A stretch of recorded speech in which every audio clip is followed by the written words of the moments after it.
meeting the two men who hope to be London's mayor, both Zac Goldsmith and Sadiq Khan, our seasoned politicians who face off in the London mayoral election in May. Both men could not be more different. Zac is the Eton-educated son of a billionaire who has lived a gilded life. But he's a politician who is very much his own man, having worked as an environmentalist and served his constituents in Richmond Park with such passion and integrity that it saw his majority at the last election increase from 4,000 to 23,000. Now, let's get down to the business.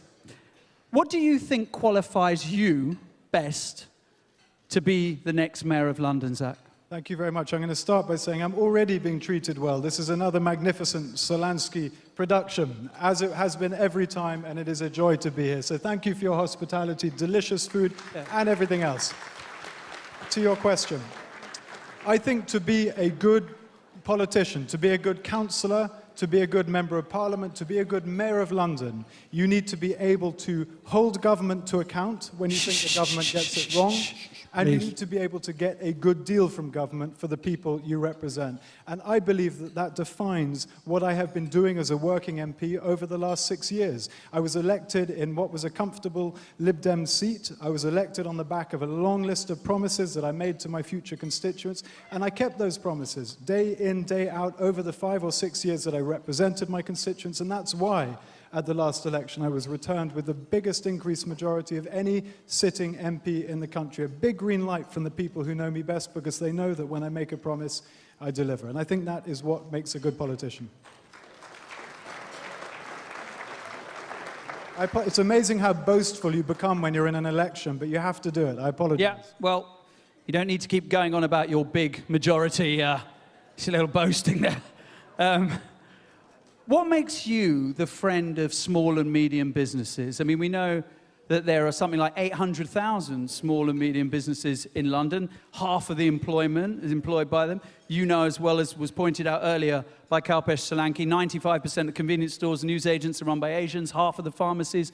Tell me, what makes you the friend of small and medium-sized businesses? Well, first, the figure's actually more. It's nearer 1 million businesses in Greater London, and the vast majority, well over 95% of them, are small and medium-sized businesses, and they underpin our economy. When they do well, London does well. When they suffer, London suffers. They are the things that create the jobs and opportunities, not politicians, it's businesses. And I'm proud to be part of a government that has done everything it possibly could since 2010 to help our businesses across the board. And today in London, the fact is we have more jobs than we've ever had in this city, in the history of our city. We have more businesses today than we have ever had. 250,000 more today than we had in 2008. And just 2 days ago, we had a budget from the Chancellor which was very pro-business.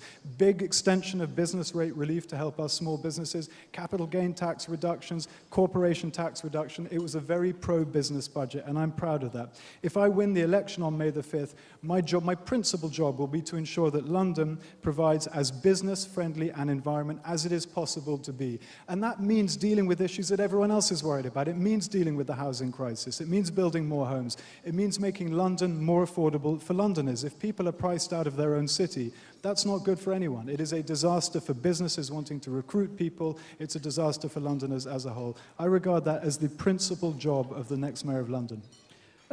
Zac, I'd like to get a show of hands from you, if I may. How many of you in this room feel that it is better for business to stay in a reformed European Union? Put your hands up if you think it's better for business to stay in a reformed European Union. Okay.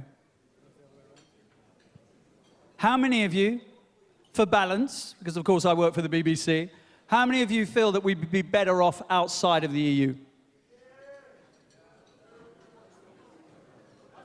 I'd say the ins have it, wouldn't you? I mean, just let's be completely objective about that. The saying ins have it. Now you're a Brexiteer. Tell me why the people who believe that we would be better off, the businessmen in this room and women, why are they wrong?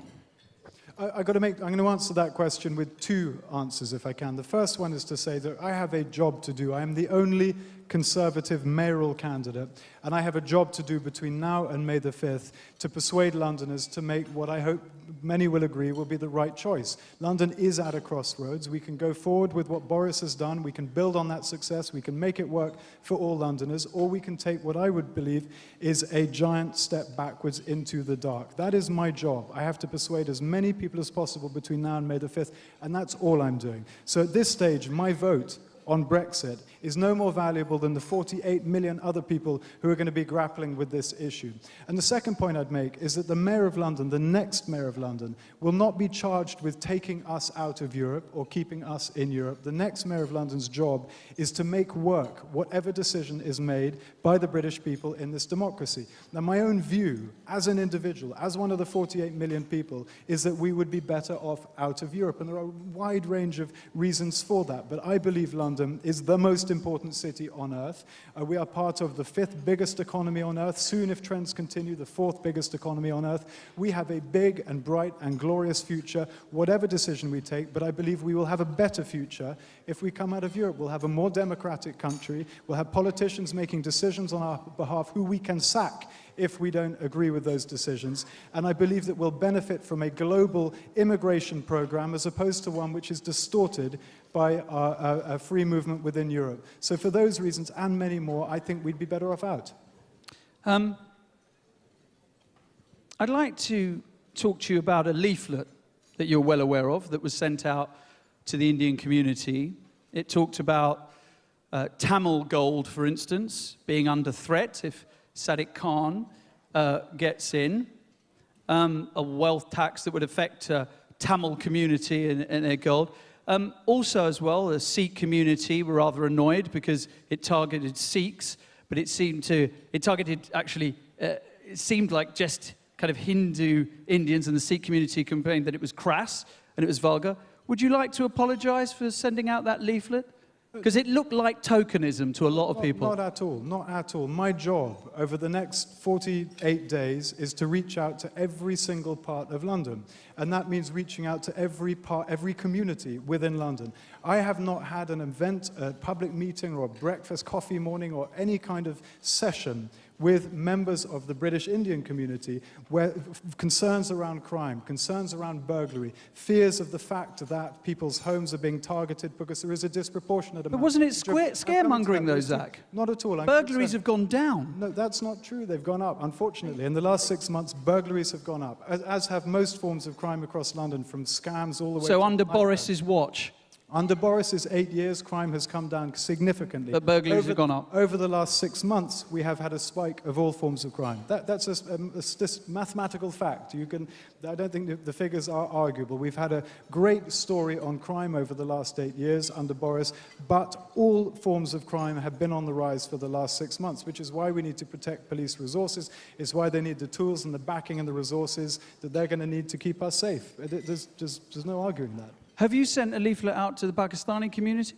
I was at a mosque handing out leaflets this morning, at lunchtime, in fact. What does your leaflet to the Pakistani community say? The one to the Indian Hindu community was talking about Narendra Modi and was talking about various other things. What is your targeted thing of the Pakistani community? I'll tell you in a second, but I question the premise of your question. Putting a leaflet out of a picture of myself with Mahendra Modi, which was one of the great highlights of my career in politics. To be able to greet Mahendra Modi as he arrived at Wembley was a great moment. It's something I'm very proud of. I enjoyed hearing his speech. With the help of an earpiece in my ear, I was able to understand his speech. And I love the fact that he pointed to the 60,000 people in this huge arena, it was like a rock concert, and said that each and every one of you is a bridge between our two great countries. It was a very emotional moment. Quite, but what about the Sikh community's criticism, Zach, that you didn't see their own concerns within that you sent it out, blanket out to all Indians, assuming all Indians were one very narrow... Well, that's what the Sikh community and Sikh updates, you've seen it, that's what they've said. It's not true. I have written letters to different parts. I've written letters to elderly people, reinforcing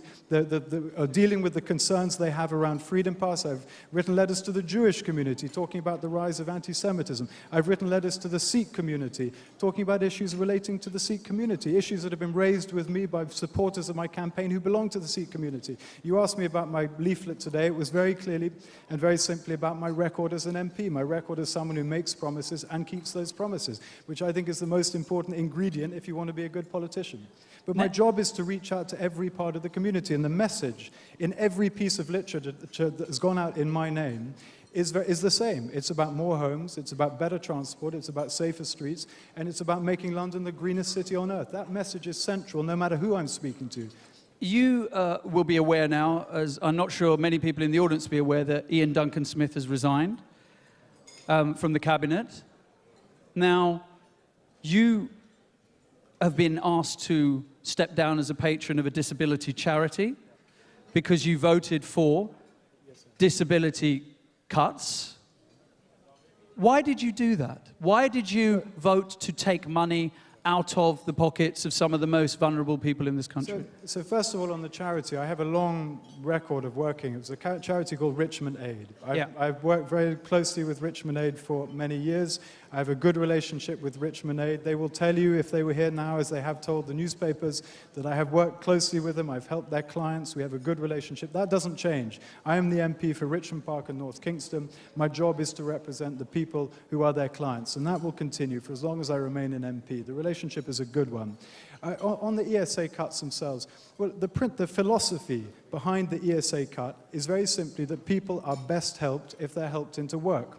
So the approach by the government has been to provide, out of the savings that they're making, a £100 million fund whose only purpose is to help people who struggle to get back into work, to get back into work. Now, the concerns that have been raised by that charity, by their clients, and by very many other people around the country are that people who are not fit to work will be designated or defined or categorized as if they are fit to work. And that clearly is a legitimate concern. But it is for the government to persuade people that that is not going to happen. And it's for people like me, MPs representing my constituents, to ensure that the government is held to account. That's our job. Now, I've raised concerns with ministers, as I'm sure any other MP in this room today will have done so. The job of the government is to bring in policy. The job of MPs is to make sure that that policy works. Okay. It will cost, apparently, according to the Institute of Fiscal Studies, 370,000 disabled people who will lose an average of £3,500 a year. I've got time for one more question. Sadiq Khan is a self-made man from humble beginnings. You inherited £200 million. How would you counter the accusation that you can't possibly be in touch with the normal people of London? Many people in this room are self-made people. How would you counter that accusation? If you want to be a good MP or a good representative, you have to be able to understand the problems that people bring to you. You have to be willing and able to empathize with those problems, and you've got to be able to solve problems. Now, as an MP, the first thing that happens when you're elected is people come through your doors to your surgery with problems, with a very wide range of problems. Now, if in order to be able to solve those problems, you have to have experienced them directly yourself, then no one in this room, or indeed the country, could be a good MP. The first problem I dealt with was someone whose life had been wrecked by the European arrest warrant. A week later, I had someone whose life was being ruined by a Scotland Yard's witness protection scheme. I have people bringing me problems every single day, problems which I may have experienced, but problems on the whole I'm more likely than not to have experienced. My job is to understand those problems and help people solve them. And you know, 2 weeks before the last election, 2 weeks before the last general election, I had someone who wrote to me and said, "You have no idea what it's like to be wheelchair dependent and having to use public transport." To which the only answer is, "You're right, I don't depend on a wheelchair. Fortunately, that's not something that I have to do." But I asked him if he would take me for a tour of our public transport system. We went on buses, we went on the tube, we went on Southwest trains, we went all over London. And I experienced secondhand through him the problems he faces, and I promised him then that I would lobby the next mayor of London to prioritize making our system more accessible. At the time, I wasn't thinking of becoming the next mayor of London. Now that I am in the running to be the next mayor of London, I will honor that promise. I will lobby myself, and I'll make sure that this is a priority. But I don't believe you need to have experienced problems firsthand, every conceivable type of problem that is brought to you as an MP, in order to be a good MP. And my record as an MP shows that. That's why I got the biggest swing in my direction from my constituents of any MP in the country. That is testament to the fact that when I take a problem on, I solve it. And that's what you need to be in order to be an effective MP. Okay.